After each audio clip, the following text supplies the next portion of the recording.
Thank you, Ken, and good morning to all of you. Braved the cold weather to get here today. I left to LA and it was like I think about 80 degrees. Feels good to be in the cold weather again. All right. When I was about 17 years old, this sports apparel company came to me, and they said very early on, a couple guys in a garage, and they were making these tight-fitted shirts. And at the time, I was on the U.S. ski team, and they said, wear this shirt. We think it'll keep you warm when you're skiing and those types of things, and we're really excited about it. So I started wearing their shirts, and I was also playing high school football at the time. And they said, wear it on the football field. We think there might be a market for that. And for the better part of a decade, I wore their shirts. I loved their product. I was actually their first paid endorsement athlete. And I'm sure many of you own these shirts today. It was Under Armour. And what I didn't realize when I was a professional athlete was that I was really just a walking, talking, football catching, skiing publisher. And the creative assets that I had were the brands that I endorsed. Companies like Under Armour, companies like 24-Hour Fitness, companies like Vocal Skis. And I was compensated as an athlete really very much with my performance as a skier and a football player. And similar to RTB or display advertising, although different in the sense that the brands couldn't cut me off in real time if I didn't win a competition or if my audience weren't buying things. But I learned a lot of great lessons as an athlete on that side of it because of the brands that I represented, and it really only came back to the performance of how I did as an athlete.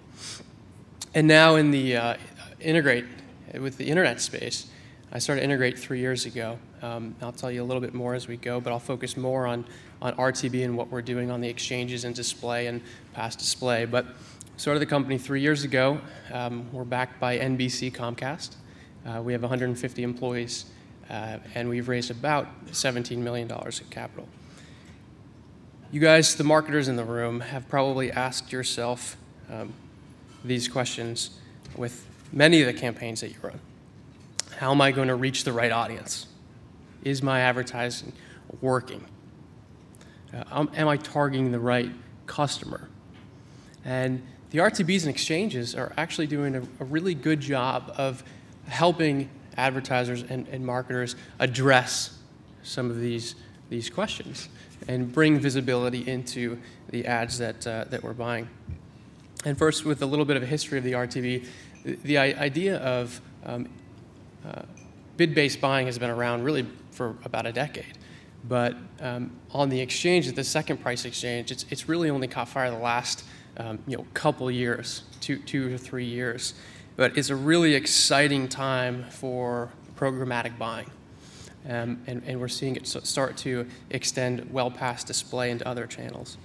And advertisers basically pay a penny more than the next highest bidder to place their ads in front of that audience. The cost of media really comes down to the basic business fundamentals of supply and demand. And it's good for both advertisers and publishers. It's good for advertisers because it gives marketers the ability to buy specific audiences.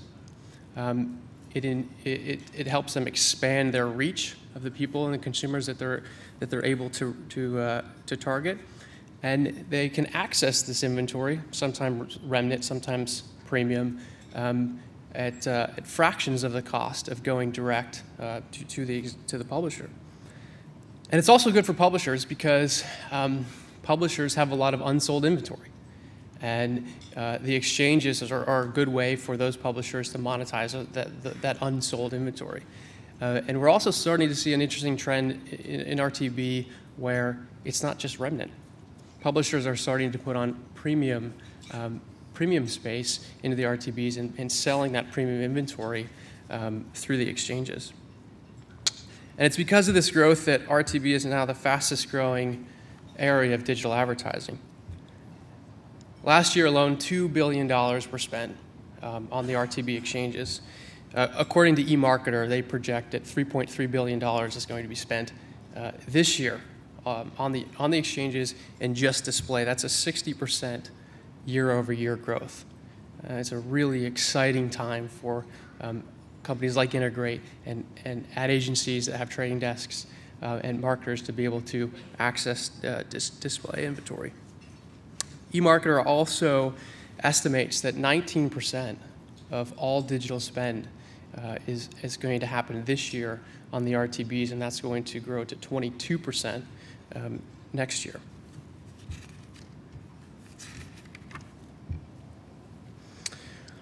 So the future of RTB is really exciting. What we're starting to see is improving technology across the industry.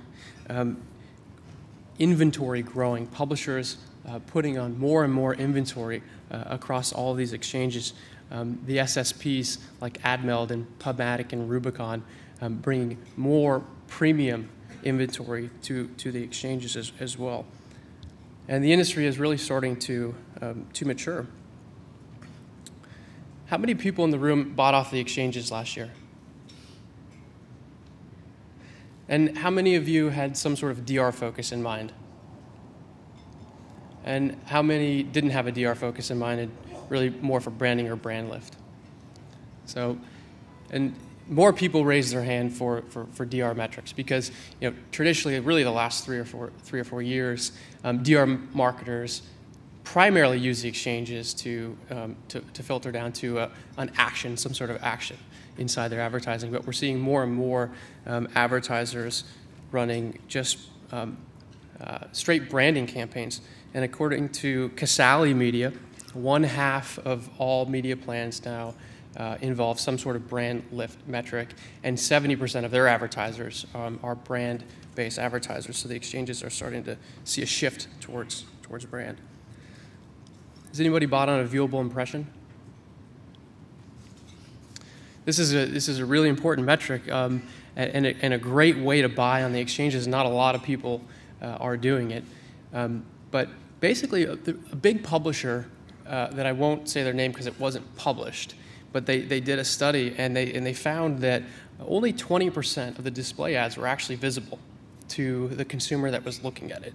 And so that's obviously a big problem as a marketer and as an advertiser. So a viewable impression is basically the ability to find out the consumer what percentage of that ad are they actually seeing. And if it's under 60% of that ad, as a marketer or agency, you don't pay for that. And the way that they do that is it's called a correlator. And the correlator talks to the ad tag inside when the publisher sends the call for the ad unit. And the correlator can tell based off the user's browser how much of that ad is being showed. So it's a great way to save cost and ensure as an advertiser that your ad's actually being seen. And we're starting to see a lot more channels now expand from just the display side.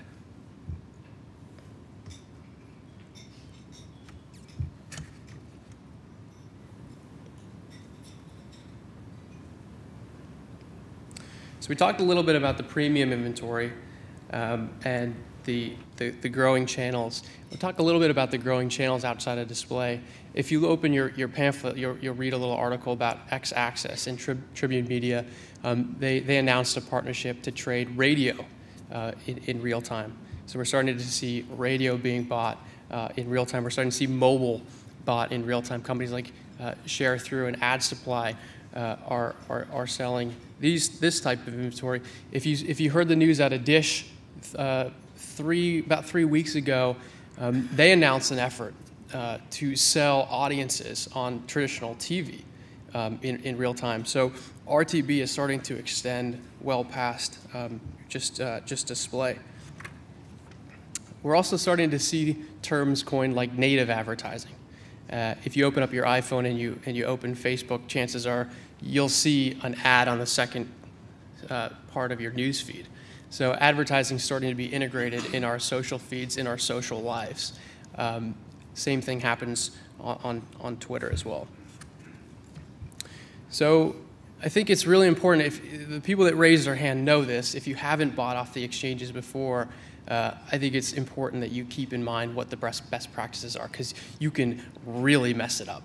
I mean, if you put the wrong targeting in, or if you forget to put frequency caps, I mean, literally you can burn through $1 million of budget like that, and it's not even the audience that you would want to target. So as we found at Integrate with our Integrate Live team, our trading desk, our best practices are we really encourage our advertisers to buy off a viewable impression, a CPMV, not just a CPM, so that you ensure that the 80% of wasted impressions you're not paying for. Super important to continuously improve your creative. Emotional connections is what creates action in advertising. And Groupon is a client of ours, and their highest converting ad is a simple hamburger, because people see that hamburger and it looks really big and juicy, and they click on it, and before they know, they're buying a spa package down the street for their girlfriend or wife. But I encourage to do a lot of A/B testing with different creative to find out where that emotion is evoked inside your audiences. Leading to that is really important, is to know your audience. And we have this really cool tool at Integrate that gives brands the ability to upload email addresses with an MD5 file, MD5 hash, so it's secure. Of the 20% of their consumer set that creates 80% of their revenue. So most companies, 20% of their consumers create 80% of the overall revenue.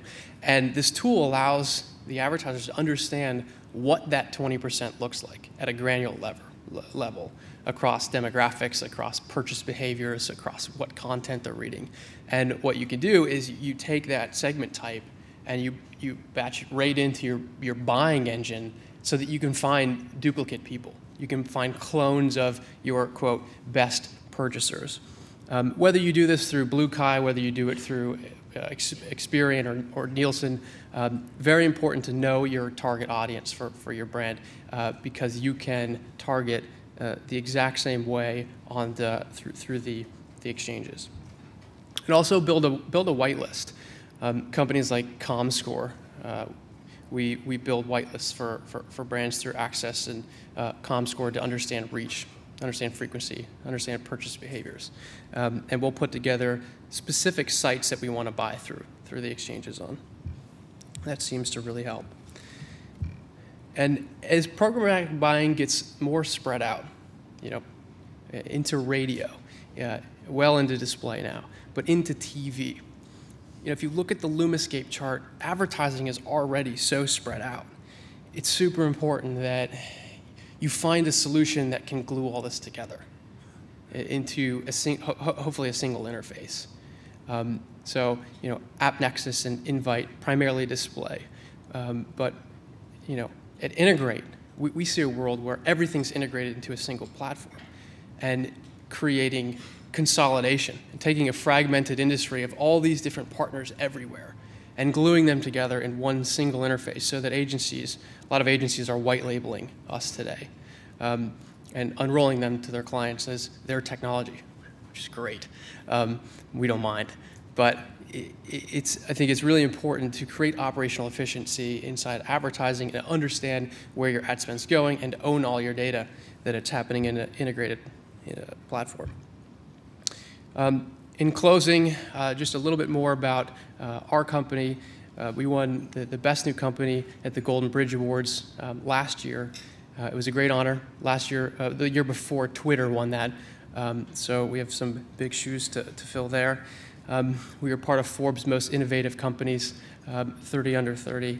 And really, that's really what we do, is we bring everything into a single interface. So our Integrate Live team is a real-time display, real-time digital video, we have a lot of inventory, a lot of really great partners, and a lot of great reach at the company there. But we also have a performance division where advertisers and agencies can buy performance advertising, actual CPA advertising across several channels, both on and offline.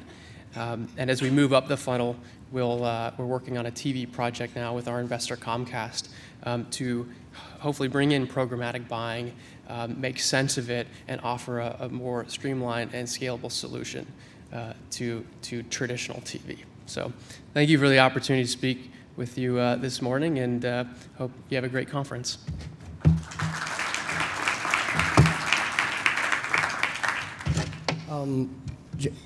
Jeremy, are you here by yourself today, or do you have a team of folks? Team. Raise your hand if you're with Jeremy. Yep, okay. Anybody have any questions for Jeremy? We've got a minute or so here. If not, you're more than welcome to grab folks from his team today at some point.